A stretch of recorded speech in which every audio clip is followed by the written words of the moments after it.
Veriaci farnosti sa v ťažkých časoch obrátili na Pannu Máriu a prosili o ochranu pred strašnou chorobou. Dokonca ochorel aj miestny správca, farár, a on sa rozhodol s veriacimi, že urobia taký sľub pred Pannou Máriou, ktorým chceli vyprosiť si aj oslobodenie od tej choroby. Nakoniec uzdravila aj on, aj Panna Mária uchránila toto územie od moru a odvtedy každý rok sa ľudia stretajú, aby ďakovali Panne Márii a zároveň si vyprosovali tiež takú ochranu od Matky Božej. V spoločnom sľube sedembolestnej Panne Márii sa všetky obce farnosti zaviazali v daný deň činiť pokánie.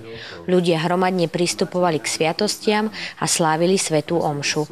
Zakázané boli v tomto čase aj svadby, oslavy či návšteva pohostinstva. Naši občania to vnímajú ako sľub, ktorý bol daný v minulosti a snažia sa ho dodržiavať. Napríklad aj, čo máme pohostinstvo, tak sú zatvorené, tak ako bolo v sľube dané.